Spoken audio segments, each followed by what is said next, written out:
Boker Tov Givrin will give your tea. Oh, Mashlom Kem. Now, do you know why I said Mashlom Kem with second masculine plural and only that? Because that's the generic that you use when addressing a group and using a pronoun. You use the second masculine plural. Even if you had half women here and half men, you would use second masculine plural. If there were all women except for 2 or 3 men, you'd still use the masculine plural because that's the one used generically to refer to everyone.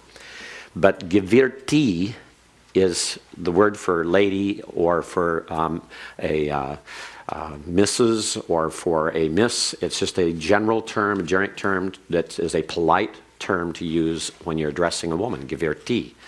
And so you'd say, Mashlomek Gevirti. That's how are you?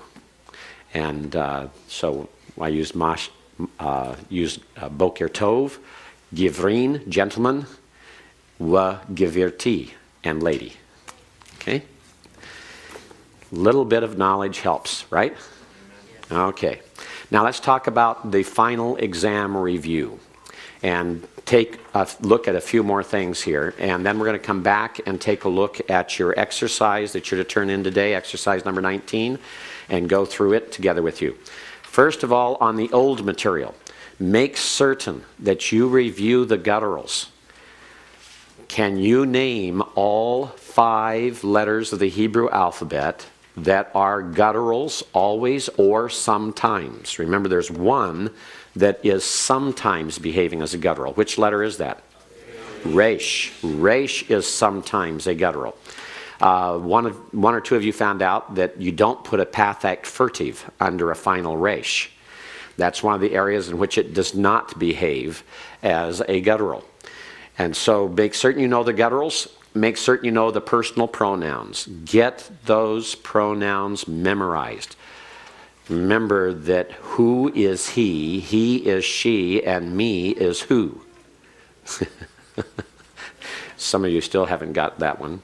And I was grading a paper in 3rd semester Hebrew, and a student was saying, now how can this be a question? And I said, it's very easy. It has the word me in it, the Hebrew word me. That is an interrogative pronoun. That makes it a question. Who, with a question mark. So remember those and make certain you've gone over it. Don't forget the other generic interrogative pronoun, ma, and how it is formed. The new materials that we've had here recently, the perfects. In the second half of the semester, we looked at all the perfects. Make certain you can write out all of the cal perfect verb, the imperfects, the imperatives, the participles, the pronominal suffixes, and infinitives also. I don't have them listed on there, but they should be. Those are all new materials we've covered since we've had some of the exams. So you may not have had enough review of these in recent days, and so we'll take time today and on Tuesday to cover that. Let's take a look at a couple things. On the exam, you will have a chart like this given in several different locations. You will have sentences in Hebrew to translate, and in those sentences there will be verbs. And you'll be asked to transfer the verbs into this chart. So that if we have Amerta Yimshlu Hashomrim Ba'am, you said, let them rule, let the guardians rule over the people. Now, that's a sentence that you will not see on the exam, number 1, because I've given it to you here. Number 2, because it has some unusual usages that I'm not going to foist upon you in such a setting as an exam. One of the unusual things here is it has a verb that introduces what is said, and then what is said would have to be in double quotes when you translate into English. And then we have a jussive here with yim shalu, which is let them rule, and shomrim you've never had with the use of guardians or keepers. So we would not have that. But as we look at this, and you now know what it says, let's choose the first verb. And Kenny, which is the first word that is a verb? Okay, the first word.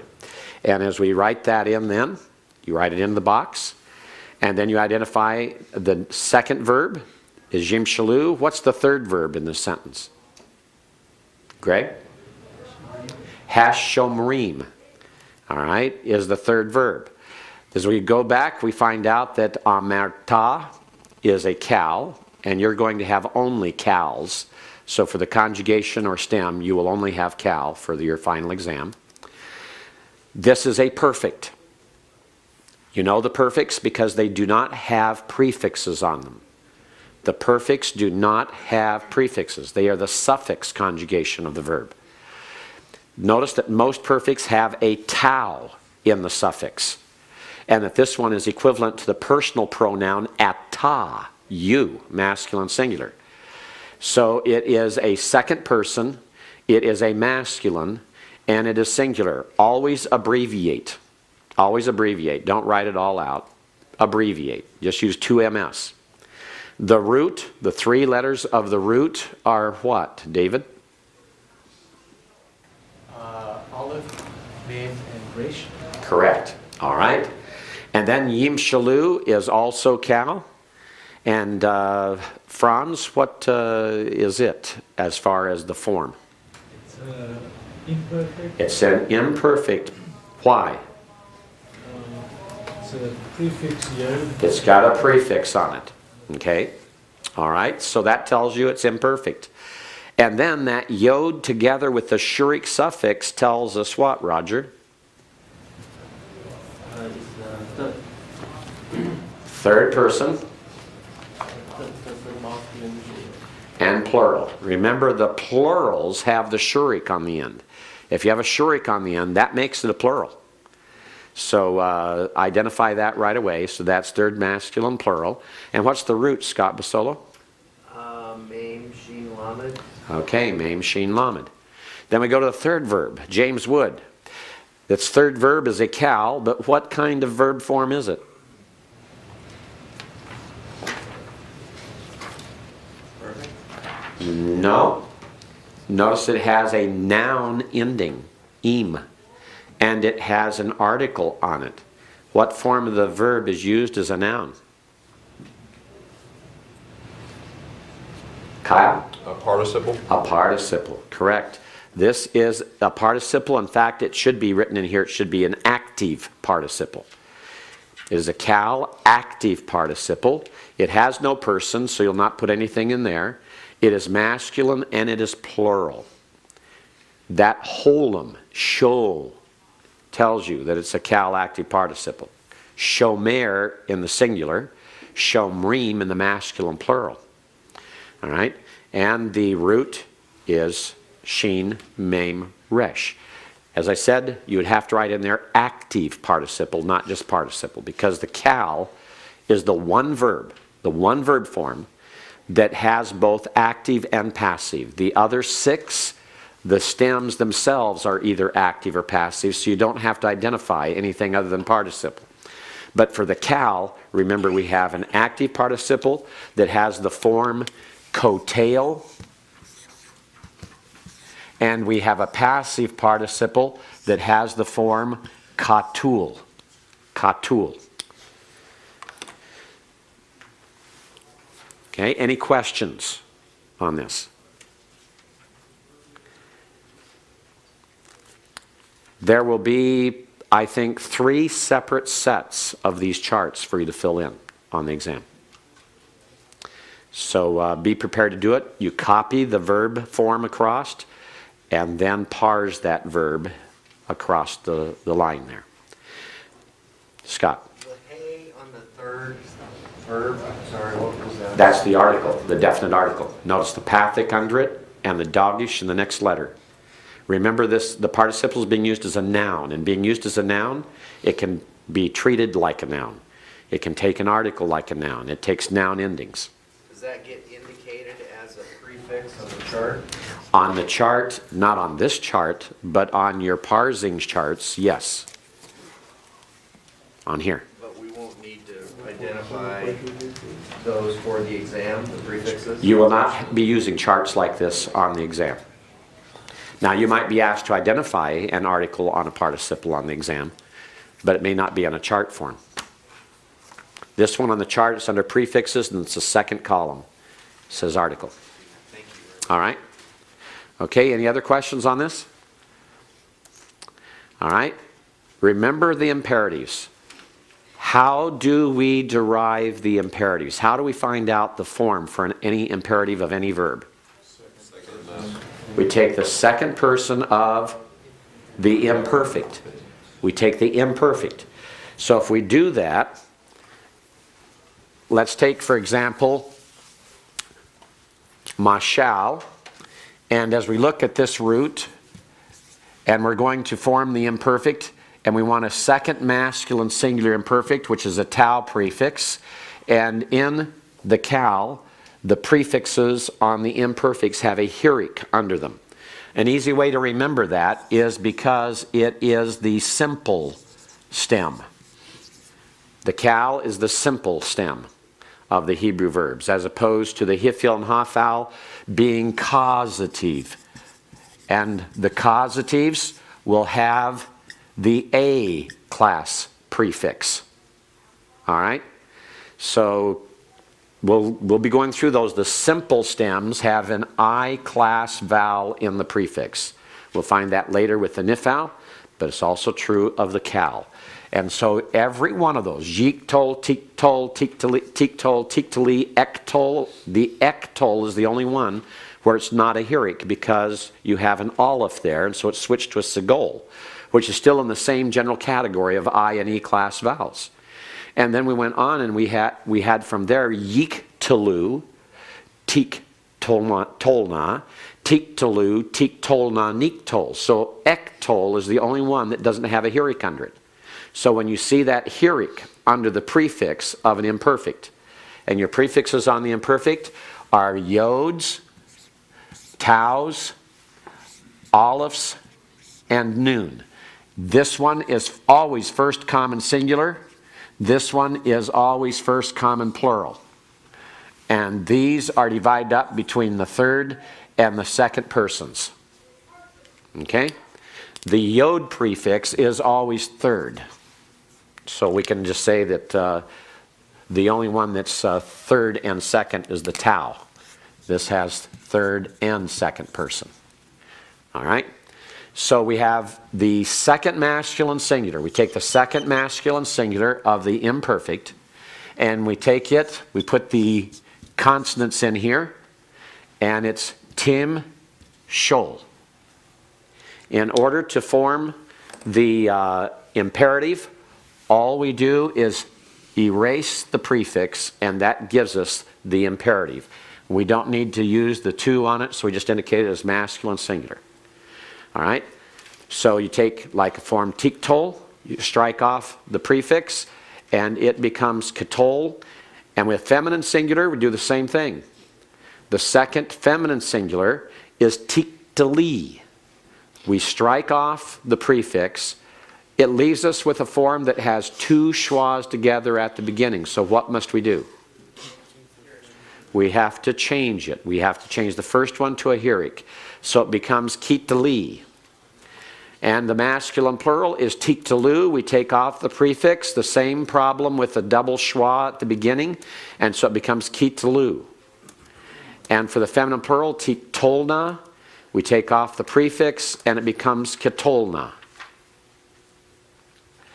Now for forming the imperatives, remember, you derive them from the imperfect. The same thing happens with the infinitive construct. The infinitive construct is identical in form to the imperative masculine singular.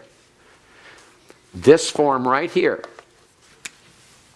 is not only the imperative, a cal imperative, masculine singular, it is also a cal infinitive construct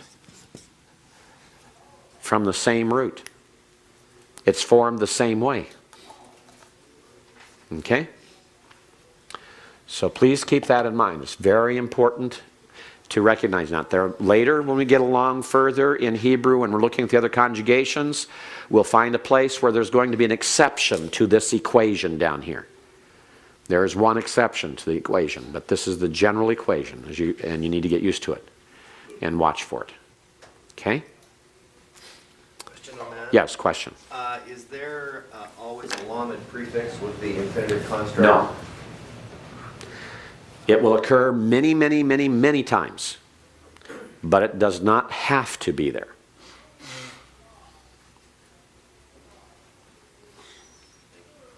All right. When we talk about the verb moods, here again is an example of a kind of chart for information that you'll have on the final exam. I won't guarantee that this exact chart will show up. It may show up, the information may show up in different ways, but I'll give you a chart that'll have you filling out what I don't give you. I'll give you an example or two to get you started and show you what. And as we're looking at a form like this, Dennis, fill in one of the boxes that isn't filled in for us. Person 2. Okay, the first box under person, make it second person. That's easy, isn't it? Second person is command. Okay. What is the special verb form called for the second person that is a command? Anyone? Tom got it back there. Imperative. Imperative. So that's an imperative. First person is cohortative. What's left? Third person, right? Jussive. So this is second person. This is third person. And what is the meaning of the cohortative? What's the meaning conveyed by the cohortative?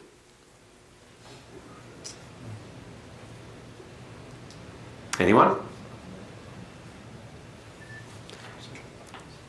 Determination, desire, and permission. Determination, desire, and permission. The jussive is dealing with a mild command or a request. Sometimes it can be a permission as well. Let me do something. Or let him do something, or don't allow them to do something. That's third person. First person, let me, is actually the cohortative. Determination, I will do that, right? Desire, I want to do that, I wish to do that. Let me do it. Permission. Okay? That's cohortative. The imperative, do. Walk, jump, learn. Those are all imperatives. Okay? Declining suffixes. Sometimes you'll be given words that have obvious pronominal suffixes, and you'll be asked to identify them. So George, take the first one. Tell us what the suffixes person, gender, and number is on bil va vek. The second person. Correct? We know that because of the kaf, right? Right. All the pronominal suffixes are second person have a kaf in them. All right, so second person, Gender would be feminine. feminine, correct. If it was masculine, to have a comets in the bosom of the final kaf. Okay, it's feminine. And plural. Or Singular, right, singular. Second person, feminine, singular. All right, Kempis, take the suffix on the lamed preposition and tell us all you can about it. First person? Correct, first person. Common? Common, remember all first persons are common. There's no, and it's singular. All right, singular. All right, all first persons are common. There's no such thing as a first masculine or a first feminine. They're all common. Okay? All right, everyone understand that? What's happening here? Got a good idea of what can occur? These are the type of questions that will show up for you to identify. Of course, it'll be a little bit clearer Hebrew than this. The pasting of this chart in, it's got squished there. The letter spacing's off. All right. Well, let's do something then. Let's take a look at, this is a passage in the book of Judges. I think it's Judges 28, Judges 8:23. Judges 8:23. All right? We've got all this Hebrew here. And we have learned to be able to identify everything that's here, even the things that are unknown to us. So let's walk through it. All right? Chad, first word. Tell us everything you can about that first word. Wayimer. Wayomer. Wayomer. It's a Wayitol verb. Absolutely. Absolutely. Good going. I don't really remember what that means. You don't have to right now. We'll hammer that well. That bird will return to, all right? We'll pursue it. Okay, so it's a Wayitol. Now, Wayitol has that wow with a pathic, and it has a doggish in the first letter, which is the prefix letter of the imperfect. It's an imperfect form, yiktol. Wayiktol. The way represents that wow, pathic, and yod. Yiktol represents the form of the verb. Now, because this is a verb that begins with a guttural letter, the verb amer, he spoke, he said, that's why we have the problems of different forms of vowels with it. But this is a kal, and it's an imperfect third masculine singular. Third masculine singular you would also know because it has a yod and no suffix. All right, so it's a kal imperfect third masculine singular, Wayiktol. Word number 2, James Lee. Tell us everything you can about it. It's second person. It's third plural. Third, what gender? Masculine. Masculine plural, and what are you talking about? It's What part of this word are you looking at that gives you that? the suffix. Okay, the suffix. It's a pronominal suffix. Third masculine plural pronominal suffix. So what is it attached to? Mike? The adjective following. No. It's attached to the word it's on. It's a suffix. What is the word it's attached to? The hey. I'm sorry. We're looking at the second word. We're talking about the him suffix, which is a third masculine plural pronominal suffix. It has 2 other letters on that word to which it is attached. What is the word to which it is attached?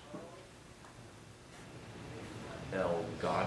El, not God. That's El, is God. El is unto. Unto. The preposition unto. Okay? Now, let's go to the third word. James Wood. Third word. Tell us everything you can about it.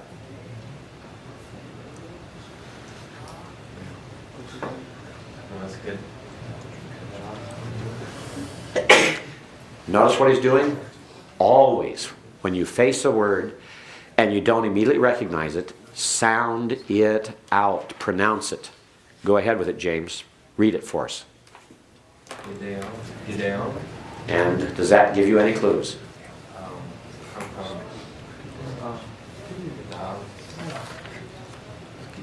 Pronounce it again.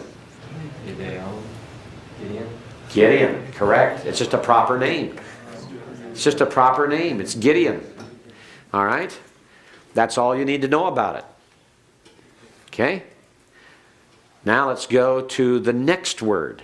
It's attached by a makef to the following word. What does that makef indicate? It's inseparable for pronunciation purposes, and that's all it means. It does not have anything to do with being in construct. All right? This word is not in construct with the following word. What is that word on the right-hand side of the makef? George?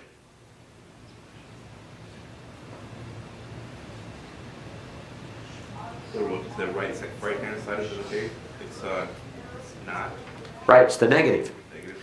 It's the negative, no or not. All right, on the left-hand side of the makef, what do we have here, Gus?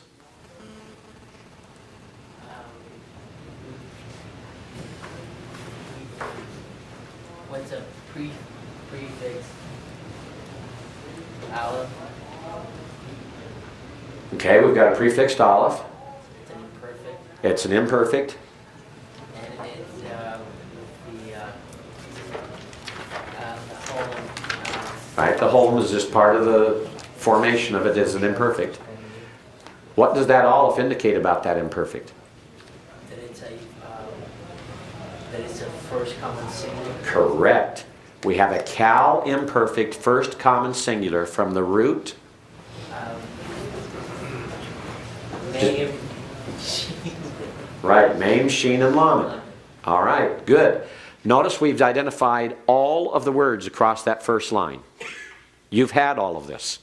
You may not have ever seen this combination before, but you know every one of it. This is a verse in Scripture, Judges 8:23. You're able to read it. Second line.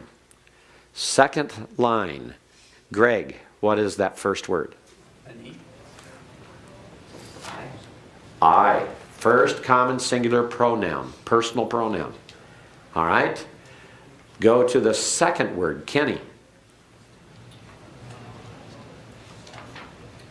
Looks like it has a preposition. Okay? Identify the preposition. Kim. No, that's a pronominal suffix. Preposition is what? From. Not from. I'm sorry. In with. In, with, or by, the bait preposition. Okay? And then what about the suffix on it? It's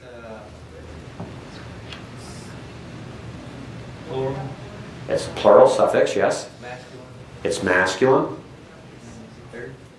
When it has a cough in it, it is always second person. Second masculine plural. Bait preposition plus a second masculine plural pronominal suffix. Scott Basolo, take the next one, makef and all. Take both sides of it. Tell us everything you can about those two words. Wow. What is the wow? It's a conjunction and. The conjunction and. And then that's before lo, which is the negation, so and not. All right. And shol is a imperfect. And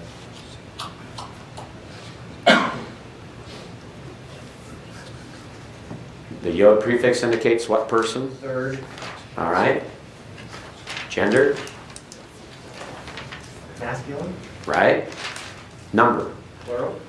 Plural has a shurik on the end. There's none here. So this is singular. Remember the song? Yik tol, teek tol, teek tol, teek taliak tol. Remember? Yik tol. Third person. Oh, yeah. Yik tol, teek tol, teek tol, teek taliak tol. Everyone.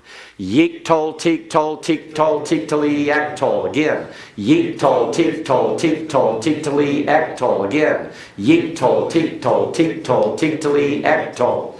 Those are the singulars. All right? Get those down. Get those down, all right? Well, let's go to the next word, the next to last word on here. Let's see, John Melcon. Denis, I think it's my son.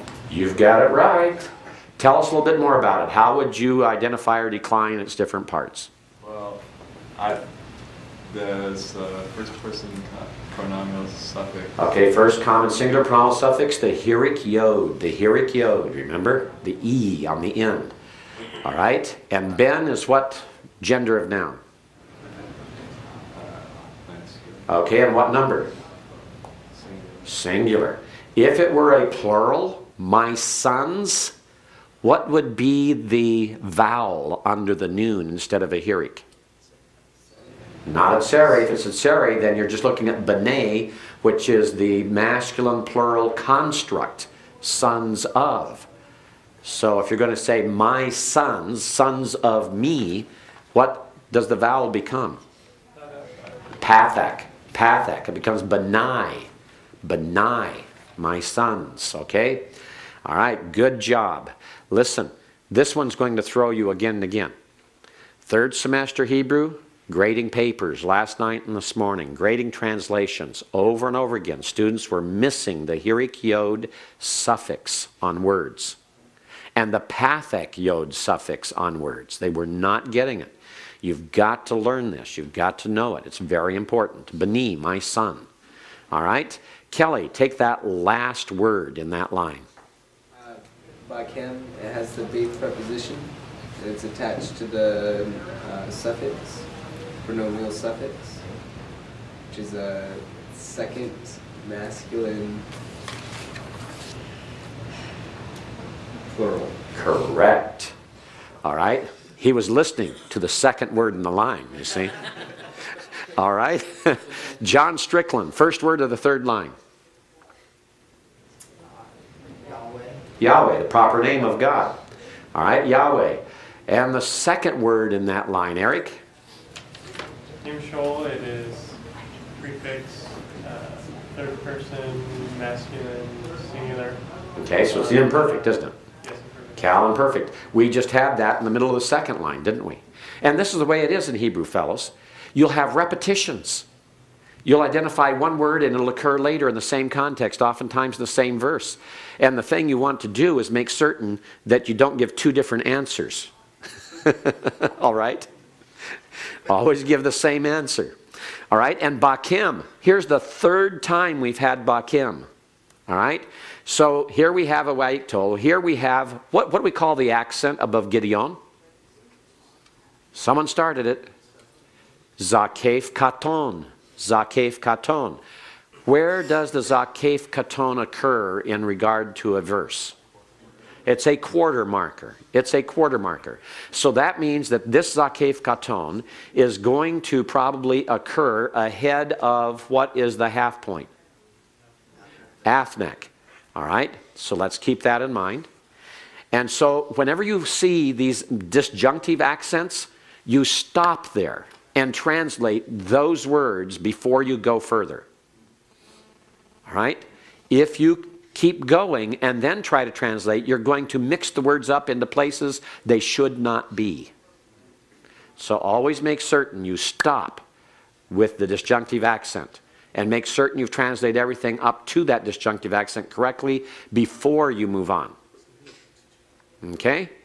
So, how do we translate these first three words? David Lee. How do you translate the Wayiktol? You can translate it. Normally, Wayiktols are used in narrative, and so narratives by context are past tenses. So it'd be a past tense verb, probably, most likely. And the and on it, we will translate normally with a then, a so, a therefore, a thus. Just translate with anything there, even and for now being. So then he said to Gideon, or they said to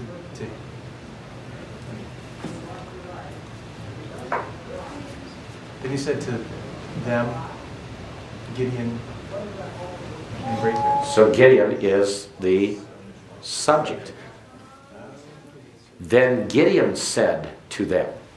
Why is Elohem between the verb and the subject? Anyone?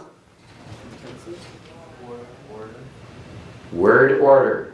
Where do modifiers go? They normally go after what they modify. Elohem is an adverbial phrase. Most prepositional phrases are adverbial in nature. They modify the verb. It comes immediately after the verb it modifies. So then Gideon said to them. All right?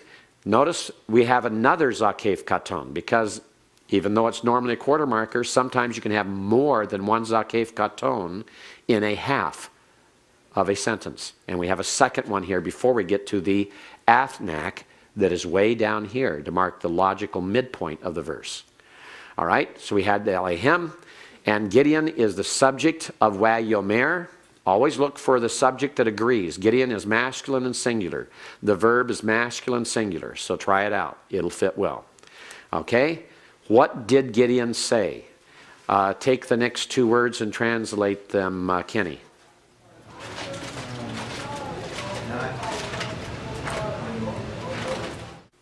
Okay, Shol, Cal, imperfect, first common singular. Pardon? Not I did not say. What's mashal mean? Oh, I did not know that. Rule. Rule. Okay, I will not rule. And notice a ni in the next line comes after it, so we have an emphatic personal pronoun use the subject. I will not rule. Bakim. Bakim means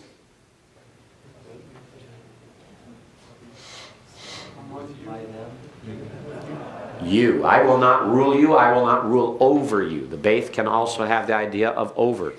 Baith preposition marks the direct object of the mashal verb in almost all of its occurrences. All right? Don't translate as in. It's not I will not rule in you. It's I will not rule you. I will not govern you. I will not rule over you is the bakim. Okay? I will not rule I, myself. I, emphatic, will not rule over you. Okay, and then we stop because we had a zakef katon. We get that all together there. All right? And then we go after that to the next line with Welo Yimshol Bani Bakem. We already know what to expect of Bakem and how it relates to a form of mashal. So then how will we translate this one, Kempis? These last four words here in that second line. And not. He will not rule. Okay, and who's the he? The son. My son. Okay, then give us a smooth translation of those four words. He will not rule my son. No, and my son will not rule. Bakem. Bakem, the last word? Over you. Over you. Okay. So what has he said so far? We have here, then Gideon said to them, I will not rule over you, and my son will not rule over you. Okay? And then we get the last line, the last three words. How will we translate this, Jeff? Yahweh will rule over you. Yahweh will rule over you. Okay? Now, see, all of this vocabulary you've had except Gideon. And Gideon can be identified if you just pronounce it and listen to it. All right? You know everything. There's not one piece of grammar here you're not familiar with. There's not one vocabulary word you have not had. There's not one pronominal suffix you have not previously identified more than once in exercises. This is the type of sentence you'll be given to translate on your final exam. Something that has vocabulary that is repetitious, something that has vocabulary that you've seen over and over again, something that contains all the grammar you've learned thus far. Now, would I expect you to translate the Wayomer as then? No, not necessarily. I would just expect you to translate it as and. Would I expect you to be able to identify and parse Wayomer? No. In that case, I would have provided it for you, because it is a weak form of a verb. It has an aleph in the first slot, that because the guttural causes changes in the vowel patterns. You should learn to expect that. You should at least be able to answer the question, why does this have such a different pattern of vowels? It's got to have something to do with the guttural. All right? We've talked about that. What are the three rules of the gutturals again? The guttural what? Refuses doubling. What else? Prefers A-class vowels and prefers compound schwas. All right? And here you look at it and you say, yeah, good deal. I don't see any rejection of doubling, number one. I don't see any A-class vowels around it, number two. And I don't see any compound schwas around it. So how did the rules help me here? It only helped you by identifying the guttural as a trouble spot. All right? Later we'll talk about what are called the pay aleph, or the first aleph verbs. Those verbs that begin with an aleph and how they're specially handled, and they have the special form. And they take this omer type of form in the imperfect. And we'll just have to learn that. That's one of those things to learn. Okay, one more comment needs to be made on this review text here from Judges 8:23. Notice the third and final line. The third and final line is only 3 words. These 3 words are after the athnak. The athnak marks the logical middle, not the quantitative middle of the verse. Notice that before the athnak, you have 1, 2, 3, 4, 5, 6, 7, 8, 9, 10, 11 words. But notice how the athnak is the logical middle. Then Gideon said to them, I will not rule over you, and my son will not rule over you. That's the disqualifications, you see. These are the things that will not occur. But on the contrary, the final and the more focal point of this verse, the real point of this verse, are those last 3 words. And it's shown by being placed after the athnak. These 3 words are equal in weight logically to all of the preceding. And these last 3 words are not in the normal Hebrew word order. The word order normally is verb, subject, object. Here, it is subject first. So it's emphatic. Yahweh. You see? Yahweh himself. It is Yahweh as opposed to anyone else. Yahweh will rule over you. That's the point of this verse. So when you're looking at this verse exegetically, all of these things come into play.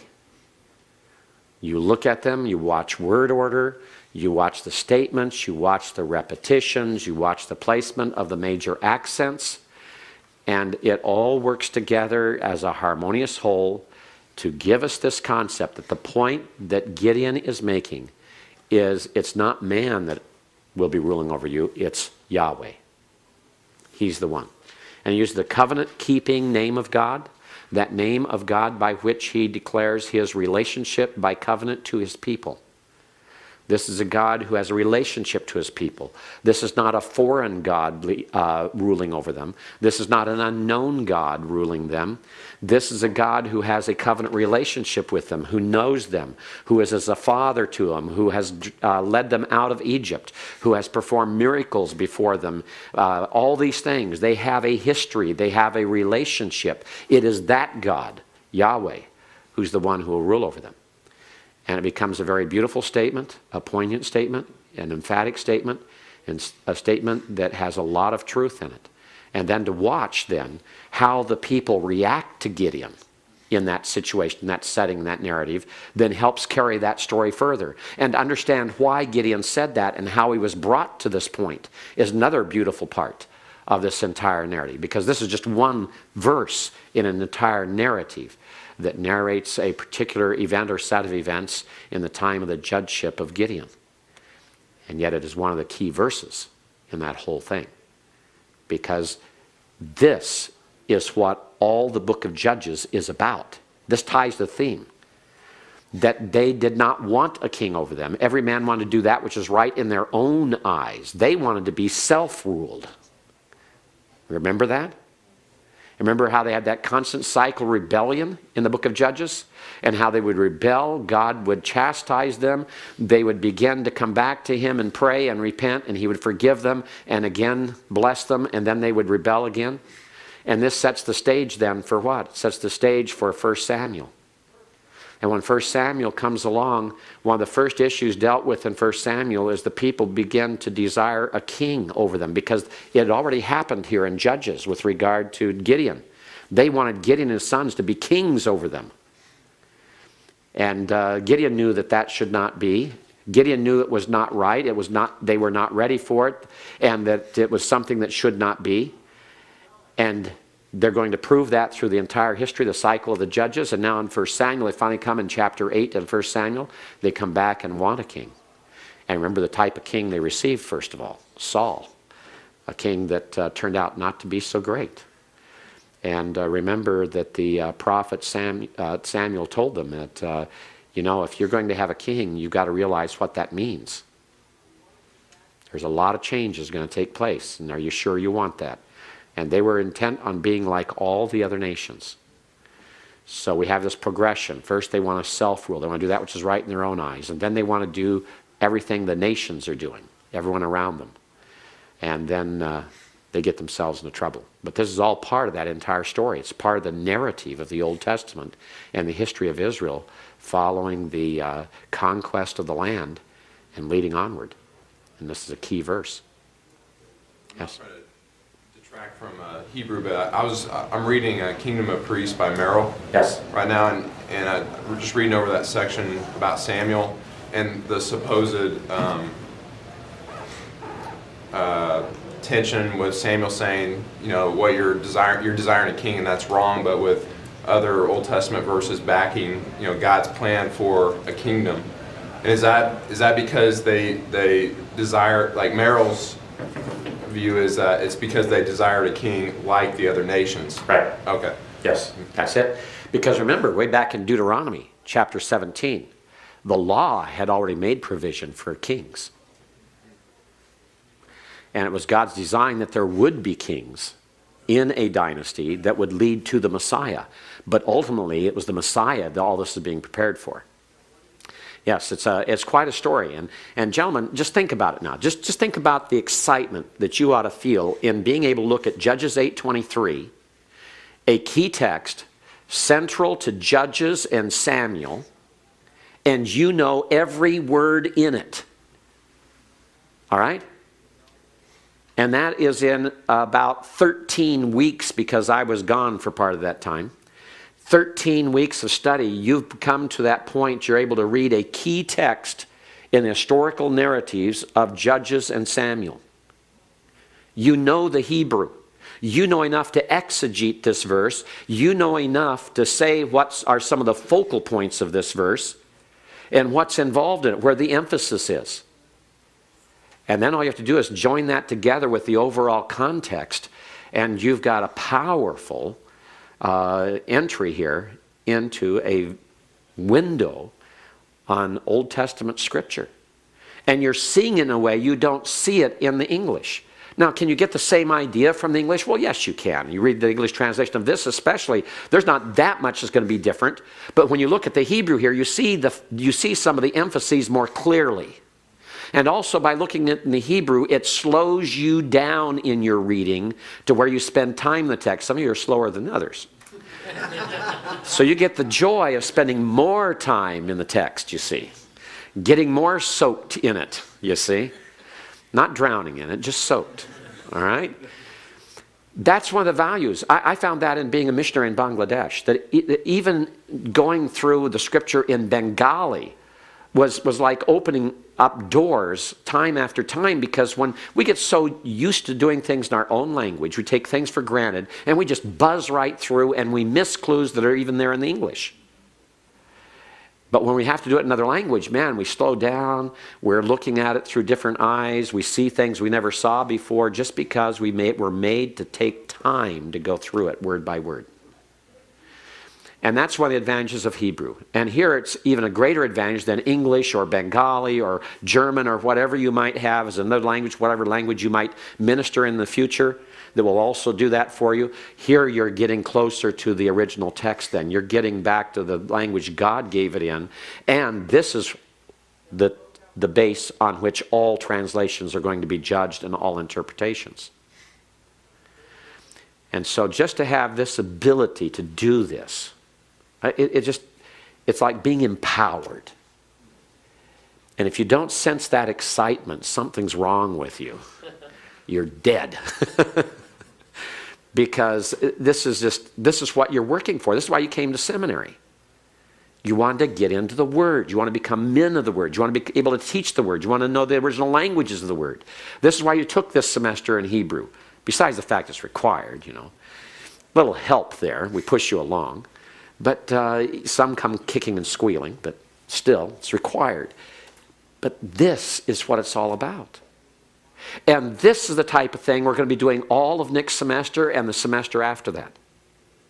Because everything you wanted to know about biblical Hebrew, you learned in 503. Everything we have after this just builds on that and fills out a few parts here and there, but you're not going to find that much that is new. Oh, we'll learn a little bit about the significance of the different verb stems, what the hifil and hafal emphasize, the hithpile emphasize, the piel and puel, things like that. We'll learn how to identify the problems with weak verbs like wa, yo, mer. But you will not change these basics that we've had. They apply in all of those. So you've really got it now. You've got to stick with it. Now, two things. Number one, if you have your textbook with you, turn to page 118. There are two words missing on this page that should be here. On page 118. It's in the chapter on infinitives, chapter 18. Top of the page, you have lishmor, to keep. Genesis 3:24 is an example of lishmor. Mashol, to rule. You should put comma, ruling. Page 118, second line up there. Mashol, to rule, comma, ruling. Ruling. Proverbs 19:10. And then the last word in that line, shaloach. Shaloach, to send, comma, sending. Numbers 22:15. Unfortunately, we left those two out. And so some of you in your reading are saying, well, I see plenty of examples here of to something for an infinitive. I don't see the ing for the infinitive. That's because we left it out and the examples we chose didn't use it. So remember that this is ruling, to rule or ruling. To send or sending. Your infinitives can be translated both ways, and context depends on how it's translated. But if it has the lamed preposition on it, it's going to be most often be translated with the to, because that lamed. If it doesn't have the lamed, it can be translated either way. All right? But the ing can be used. All right? Any questions on that? Everyone get that in there? Okay, now take your exercise 19 out. And please do not mark corrections on it. When I was grading some of these the other day, I found out it was difficult to know where, because of the color of the ink and things like that, hard to know if you are making corrections and how to grade it. So don't make any corrections on it. Just look at it and leave all the correcting to me, and that way I know that I'm the only ones doing the correcting here. All right, the first sentence, Zakor Rachameka Yahweh, Wachesadeka Ki Me Olam Hema. All right, this is taken from Psalm 25, verse 6.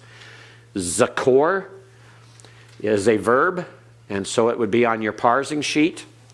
And you could parse this initially as a kal, imperative, masculine, singular, from Zayin, Kaf, Resh, remember. Or it can also, it's identical form for an infinitive construct. Context will tell us. Is it remembering your mercies or your compassions, O Yahweh?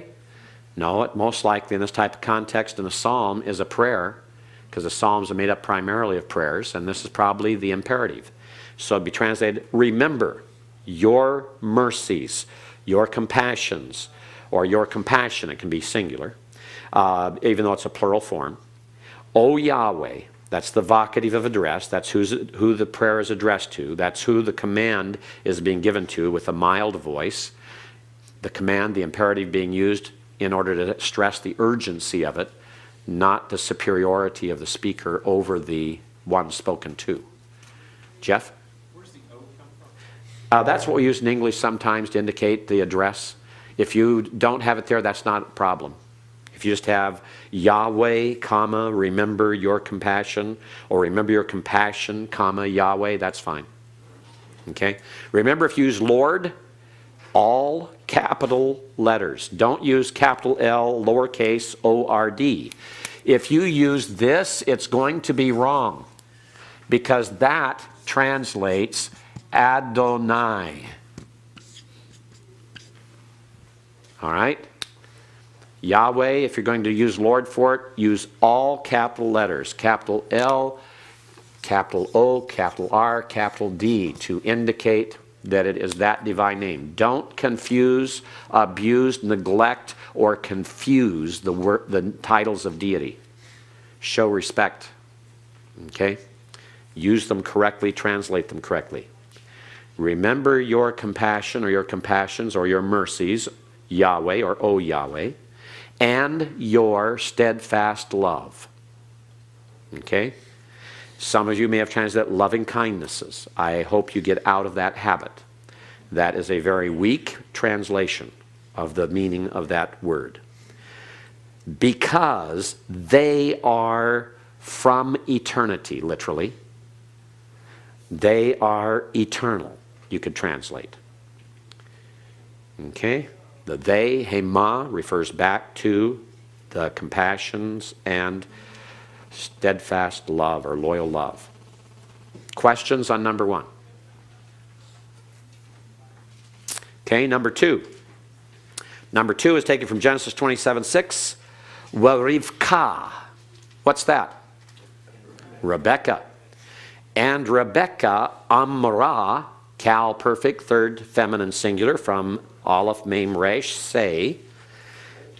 And Rebecca said, El Yaakov, unto Jacob, Benach. Notice the mapik in the hay? That's the clue. This is a third feminine singular pronominal suffix. Her son. Her son. And Rebekah said unto Jacob, her son, and then we have Lamor. Lamor is the Cal infinitive construct with the Lamed prefix from Aleph Mem Resh, say. You can either translate this as saying. If you translate it as saying, then you're going to have to translate Amra as spoke. And Rebekah spoke unto Jacob her son, saying. Or you just put a colon or a comma after her son, because that's all Lamor is doing. It's just indicating now is going to be after it the beginning of what she said. And what she said you put in double quote marks. Double quote. Hine shamati. Behold, I listened, I heard. Eth avika. I heard your father. Notice the zakef katon over avika. So make certain you stop there and make certain you translated shamati eth avika correctly. I heard your father, or I listened to your father, midaber, speaking, el Esau, unto Esau, ahika, your brother, Lamor, saying. And here, all you do is put a comma or a colon or put saying and a comma and put ... and end your double quotes for what is said, because that's all you have to translate. I didn't give you the rest. Didn't give you here what Jacob said to Esau. Questions on number 2? Just the double quotes. Double quotes always go around anything that is said. So if someone says something, put what they said in double quotes. Okay? Put what they said in double quotes. Eric. The first line, last word, avika. Yes. Is that a special form for the pronominal suffix? Because with the yod infix, I thought that indicates plural. Right. It is a special. And it happens only with those nouns that are considered ancient nouns. There's another term for them. Not primordial. No, I can't think of them. Anyway, it happens with nouns of relationship. Father, mother, brother, things like this. That is the old genitive form of the Semitic languages. If you go back to the introduction in your textbook, introduction in your textbook talked about how that in the Semitic languages, the nominative ending was a U-class noun, had a U-class vowel in it. It would end in like a shuric. And we talked there about how the accusatives ended in an A-class vowel, like a comet's hay, and how the genitive originally ended with an I-class vowel, like the Hiric yod. In other words, the singular nouns had a construct form in some of these ancient nouns that is a Hiric yod. So Avi is either my father or father of. And here Avika is your father. It's not a plural fathers. It is a singular father. And that Hiric yod is used in there. We see the same thing in Abimelech, the name of a man. Abimelech. Abimelech, we're used to saying. Abimelech is my father is king. Or it's father of the king. All right? Yes, Scott? Second, actually the first verb, amro, you parse that as... Amra. Amra, excuse me. As third... Feminine, singular. Okay. Because Rivka is the subject. Yeah, I thought you mentioned masculine. No, it should be feminine. Yeah, Cal, perfect, third, feminine, singular. All right, any other questions on number 2? Number 3, we'ata, and now. Bani, my son. Shema, listen. This is an imperative, masculine, singular, from Shin Mem Ayin. Why doesn't it have a holum?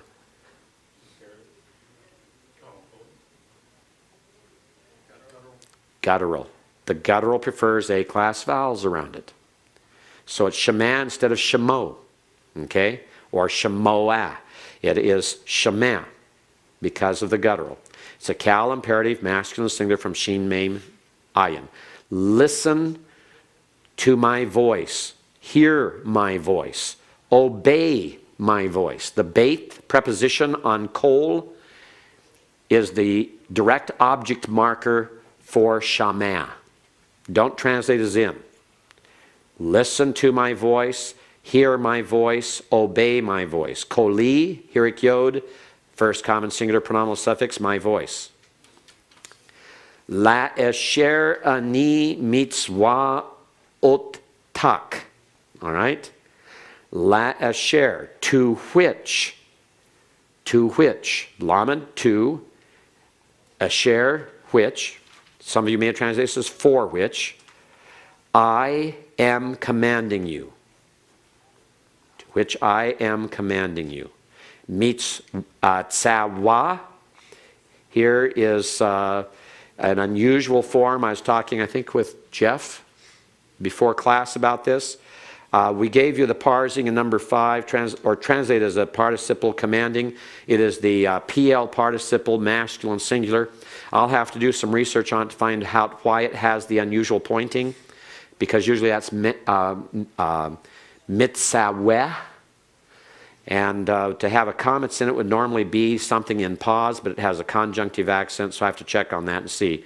But just if you translate this commanding as instructed in 5, and it's a PL participle masculine singular, you're not going to be graded on that. In fact, I think I gave that to you ahead of time.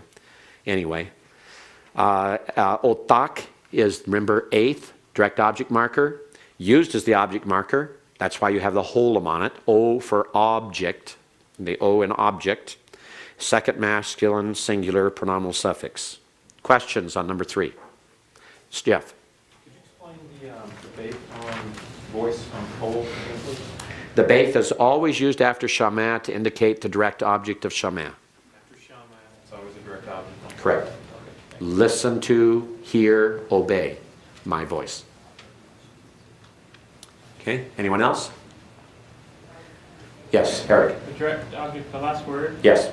is that a feminine? No, it's a masculine. And that's because it's in pause. It's in the major pause of the sentence. And therefore, instead of being otaka, it's otak. Otak. It's in pause. You know it's masculine singular by context because she's speaking to her son, my son. All right? Yes, John. The Lamed preposition on, Lasher. yeah, it doesn't seem to make sense to me. Hear my voice to which I am commanding you. It's the idea of to do that which I am commanding you, for that which I am commanding you. It's that type of connection. Okay. I thought it was more of like, hear my voice with which I am No. commanding. No, that'd be Ba'asher. Can you use according? Use a what? According to what I command you? According to, yes. According is the general idea of to which or for which. According. According to. Okay? All right, let's go to number 4 then. Bayom hahu, in that day. Notice the pathik under the bait and the dogish and the yod. In the day, literally, the that. In that day, Yahweh cut, Kal, perfect third masculine singular, from Kaf, Rash, Tau, with Abram. Here the F is the preposition by context because he's cutting a covenant with. He cut a covenant with Abram, saying, and here you could either use saying or you could use a comma or a colon, double quote to begin what is said here. Lezareka, for or to your seed, or to your descendants, or to your offspring, I have given. It's the Kal perfect first common singular of Nathan. You were to omit that from the sheets. I have given this land, Eth haaretz hazot. Remember, hazot is adjectival, defining haaretz, so given this land. Min nahar Mitzrayim, from the river of, Nahar is in construct, from the river of Egypt, add unto Hanahar Hagadol, the great river, Nahar Perat, the river Euphrates, literally the river of Euphrates, taken from Genesis 15:18. Questions? Yes, Jeff. On cut. Cut, yes. Earlier, did you say that we could translate that made if it's dealing with? Yes, you may. Absolutely. Made, established. Established. Yes. Okay. Yes, David. What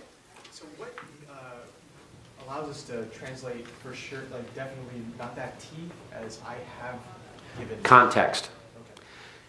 Context. You could also translate it as I will give. It'd be perfectly acceptable. I give. I give can also be acceptable. It depends on how you approach this in your mindset, is how you're looking at this verse. Is the covenant right now being established and he's saying I am giving through this covenant? Or is it I have given because I've already made up my mind and now the covenant is expressing it? Or is it he's emphasizing I will give on the basis of this covenant? And so all three tense translations are acceptable. And you'd have to make your arguments from the overall context and parallel examples of other covenant forms to reach a more consistent or more definite conclusion.